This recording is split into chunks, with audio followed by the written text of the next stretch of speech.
बीते 10 दिनों से दिल्ली नगर निगम के निगम पार्षद हों या फिर महापौर हों, उप महापौर हों, सभी बैठे हुए हैं दिल्ली के चीफ मिनिस्टर केजरीवाल जी के आवास पर। क्यों? क्योंकि कर्मचारियों को वेतन नहीं है। 13,000 करोड़ रुपए की मांग की जा रही है। कुछ ही दिन पहले खुद स्वच्छता यूनियन के जितने कर्मचारी हैं बैठ गए थे धरना पर, क्योंकि दिवाली आ रही थी और वेतन चाहिए था। हमारे साथ में यूनियन है, पूरा कहा जाए एमसीडी स्वच्छता कर्मचारी यूनियन के मेंबर्स हैं हमारे बीच में, जो हमारी दिल्ली को साफ सुथरा रखते हैं। इनका पूरा योगदान है। कोरोना वॉरियर्स के नाम से हम इनको जानते हैं। हमारे बीच में कृष्णपाल टाक जी हैं, महामंत्री हैं दिल्ली प्रदेश के। कृष्णपाल जी, आपका समर्थन किसको है? क्या कहेंगे 13,000 करोड़ के लिए? निगम खुद बैठ गई है आपके समर्थन के लिए। जी, मैं भारत टीवी के माध्यम से बताना चाहता हूं कि जो हमारी डिमांड है, हमारे कर्मचारियों के लिए हमारी लड़ाई है। हमने जो समर्थन दिया है अपने कर्मचारियों के लिए दिया है, क्योंकि उनका एरियल और पेंशन का और जो डेथ केस हो चुके हैं उनको अभी तक पेमेंट नहीं हुई है। और जो हमने समर्थन दिया है, हमारी इस महीने की तनख्वाह भी नहीं आई है इस एरिया में। और 22 वर्ष हो गए हैं जो हमारे एवजीदार अभी चल रहे हैं, उनको पक्का नहीं किया गया। हमने इस विषय में समर्थन दिया है उन्हें, और हमारा उसमें पैसा है। हमने इसलिए निर्मल जैन जी को जो धरने पे बैठे हैं इसलिए समर्थन दिया, जो पूर्वी दिल्ली के महापौर हैं। जी सर, समर्थन की कॉपी अगर आप हमारे दर्शकों को दिखाएं तो। ये समर्थन है मेरे पास, ये समर्थन लेटर है जो हमने दिया है। देखिए, हमने समर्थन दे दिया है। अपने कर्मचारियों का भविष्य को देखते हुए हमने समर्थन किया है, क्योंकि मुख्यमंत्री जो है वो पैसा नहीं दे रहा है। ये उन पे एलिगेशन लगा रहे हैं, वो उन पे एलिगेशन लगा रहे हैं। हमें तो पैसा चाहिए, चाहे कहीं से भी आए। बिल्कुल सही बात है सर, समस्याएं बहुत हैं। हमारे साथ में रोहतास जी हैं। रोहतास जी, क्या कहना चाहेंगे आप? मैं सबसे पहले तो आपके चैनल को धन्यवाद करता हूं, जो कि आप कर्मचारियों की आवाज़ उठाने आ गए। देखिए मैम, ये लड़ाई तो हमारे महापौर जी काफ़ी दिनों से लड़ रहे हैं, पर मुझे एक बात समझ नहीं आती। केजरीवाल जी कहते हैं हमारे जो मुख्यमंत्री कि हमने पैसा दे दिया। अगर वो पैसे दे दिया, ठीक है, हमने मान लिया आपने पैसे दे दिया, तो फिर टीवी द्वारा, चैनल द्वारा आप उसको क्लियर करिए। अगर दे दिया तो आपने पैसा, नहीं दिया तो फिर उसका हाना का कुछ जवाब दीजिए। क्योंकि आज एमसीडी के कर्मचारी सैलरी के लिए तो घूम रहे हैं। भाई सैलरी नहीं है।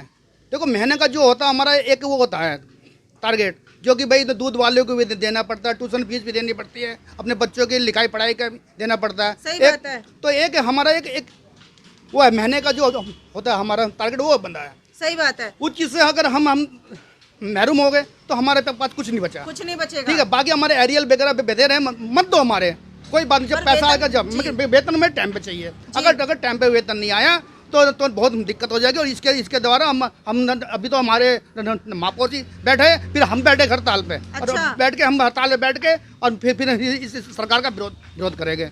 जी, हमारे साथ में राजेश जी हैं। बिल्कुल उन तक जाएंगे। राजेश जी, कितनी समस्याएं?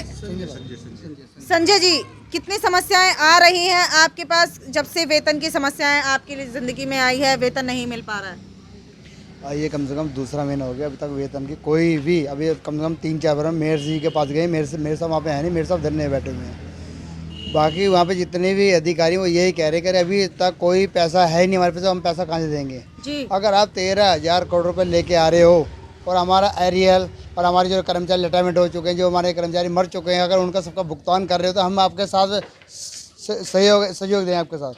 मगर ये नहीं वो पैसा आए और आप वो खा जाओ, वो पैसा मतलब किसी काम में ना आए, वो बेकार है। क्योंकि सैलरी के सिर्फ सैलरी नहीं रही है, हमारे और भी कच्चे कर्मचारी पक्के हैं। हाँ, जो रिटायरमेंट हो चुके हैं उनका बकाया, जो एक्सपायर हो गया उनका पैसा है, कम से कम 12, 13, 15 लाख रुपये उनका बकाया है। क्योंकि सारा पैसा हमारा अगर मिल जाए तो इससे बड़े खुशी की। बिल्कुल सही बात है। हम अजीत टाक जी से मिलेंगे। अजीत जी, ये बताएं कि अगर केजरीवाल जी अभी तक 10 दिन हो गए नहीं मिलने आए हैं, किसानों से मिलने जा रहे हैं, बाहर बैठे जितने निगम पार्षद हैं, महापौर हैं, उनसे मिलने नहीं आ रहे हैं। सिलसिला यही है कि 13,000 करोड़ रुपए मांग कर रहे हैं निगम पार्षद और महापौर। क्या कहेंगे सर, कब तक चलेगी ये लड़ाई? अगर वो नहीं आए बाहर तो क्या करेंगे आप? देखिए, हमारी अगली रणनीति धरना प्रदर्शन क्योंकि हड़ताल की होगी जी। मैं आपके चैनल के माध्यम से मैं उनसे भी ये मांग करता हूँ कि भाई, जब आपने कोरोना वायरस का हमें नाम दिया है और कोरोना वायरस में वॉरियर में नाम दिया हमें, और उस टाइम पे हमने सभी भाइयों ने बहनों ने बढ़ चढ़ के हिस्सा लिया, उसमें सफाई की और आपके चैनल के माध्यम से एक और बता रहा हूँ बात में कि हमारे जहाँ पे व्हीकल भी चल रहे थे, पैदल चल के वो अपने सफाई काम करना आते थे वो। तो ये तो केजरीवाल को सोचना चाहिए, बीजेपी को सोचना चाहिए। जब इनके पास में बड़े बड़े इंस्ट्रूमेंट हैं, उनके लिए पैसा है खर्च करने के लिए, तो हमारे लिए क्यों नहीं है? हमें ही पैसे देना चाहिए। हमारे बहुत सारे कर्मचारी भाई की डेथ हो चुकी है, कच्चे कर्मचारियों की, और उन्हें पक्का नहीं किया जा रहा है। हमारी सबसे पहली मांग ये है कि उन्हें पक्का किया जाए। दूसरी मांग ये है कि हमें मेडिकल कैशलेस कार्ड की सुविधा दी जाए। तीसरी हमारी ये है कि जो हमारे एरियर हैं वो हमें दिए जाएँ। बहुत से तो भाई हमारे ऐसे भी हैं जो कच्चे हैं बेचारे, उनके बच्चों को ट्यूशन फीस तक भी नहीं जा पा रही है, जिसकी वजह से परेशान है वो।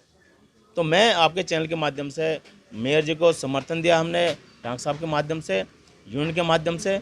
तो हम तो यही मांग कर रहे हैं कि जो हमारे ड्यूज़ हैं सारे हमें दिए जाएं। उसमें चाहे आप जो भी और फंड लाओ, ये आपकी जिम्मेदारी है। जी, क्या कहेंगे सर आप? देखिए मैडम, सबसे पहले तो भारत टीवी के माध्यम से आप जिस तरह से हमारा इंटरव्यू ले रहे हैं तो आपका बहुत बहुत धन्यवाद करते हैं। जी। मैं राजेश कुमार, एमसीडी स्वच्छता कर्मचारी यूनियन से मंच संचालक। मैं ये कहना चाहता हूँ, देखिए एमसीडी के अंदर बहुत सारे रूल रेगुलेशन हैं जिसके मुताबिक अधिकारियों का अधिकार है कि हर साल ये कर्मचारियों को पक्का कर सकते हैं। जी।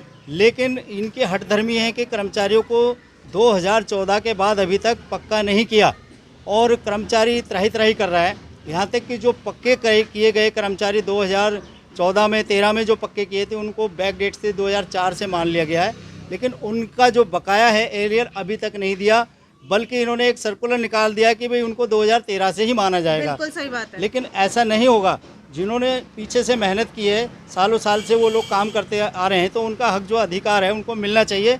और अगर ये नहीं मिले तो इसके लिए एमसीडी स्वच्छता कर्मचारी यूनियन के जितने भी पदाधिकारी हैं, जैसे कि अभी निर्मल जैन जी को समर्थन दिया है, हमारा पैसा ये कह रहे हैं कि मुख्यमंत्री जी ने रोका हुआ है, तो ये उस पैसे को लेकर उठें तो इनकी मेहनत सफल होगी। हमने समर्थन दिया हुआ है और बार बार इसके लिए हम लड़ते रहेंगे। सर, एक बात बार बार आती है, अगर आम आदमी पार्टी की बात करें तो आरोप लगता है बीजेपी पर, जो शासित निगम पार्षद बैठे हैं, और अगर बीजेपी की बात करें तो वो कहते हैं आम आदमी पार्टी की तरफ से जब फंड नहीं आएगा तो एमसीडी कहां से रिलीज करेगी। क्या कहेंगे सर? बार बार धरना, बार बार शोर मचाना, और वेतन इतनी मुश्किल से मिलता है। मैडम देखिए, हिंदू समाज में हिंदू के मुताबिक दिवाली हमारा बड़ा पर्व होता है जी। और हम जो मांग करते हैं कि भाई हमारा जो हमें बोनस मिलता है वो भी नहीं अब की बार दिया गया, तो ये बड़ी शर्म की बात है। जो हिंदूवादी संगठन अपना वो कहते हैं कि हम हिंदू हैं, तो उन्हें सोचना चाहिए ना कि कर क्या रहे हैं। अब की बार हमारे एरिया तक बोनस तक नहीं दिया गया, तो हमारे तो कल दिवाली मनी गई। ये इन्हें सोचना चाहिए कि भाई ये दोनों एक ही टीम है जी। एक दूसरे के ऊपर ये कीचड़ छाल रहे हैं जी। जिसका खामियाजा सफाई कर्मचारी यूनियनों को और उनके कर्मचारी को भुगतना पड़ रहा है। कृष्णपाल जी, एक देखिए, जब तक आप लोग सुबह में उठकर नहीं आते, दिल्ली साफ नहीं हो पाती। आपका बहुत योगदान है हमारे जीवन में, हमारी दिल्ली को स्वच्छ रखने में। कृष्णपाल जी, क्या लगता है कब तक लड़ाई लड़ोगे इसके लिए? और निगम के चुनाव 2022 में आ रहे हैं, किसको सपोर्ट करेगा आपका यूनियन, आपके सफाई कर्मचारी? मैडम, हम उनका सपोर्ट करेंगे जो हमारे बुरे वक्त में काम आएगा। कुछ हमारी यूनियन के लीडर हैं जो केजरीवाल की गोद में जाकर बैठ चुके हैं, लेकिन उन्होंने पहले लड़ाई लड़ी है केजरीवाल से, उनके खिलाफ पुतले फूके, धरने दिए, लेकिन आज वो उन्हीं की गोद में बैठ गए हैं, जो जिसलिए हमारा भला नहीं हो पा रहा। आने वाले वक्त में हम सबक सिखा देंगे, जो भी पार्टी हमारे नुकसान में है हम उसका नुकसान करेंगे। सर, सिर्फ इतना पूछूंगी 2 शब्दों में, केजरीवाल जी को चुनेंगे आज के माहौल को देखते हुए, या फिर वापस बीजेपी शासित होगा, या कांग्रेस के दिन याद कर रहे हैं? मैम, जो हमें सपोर्ट करेगा हम उसे सपोर्ट करेंगे।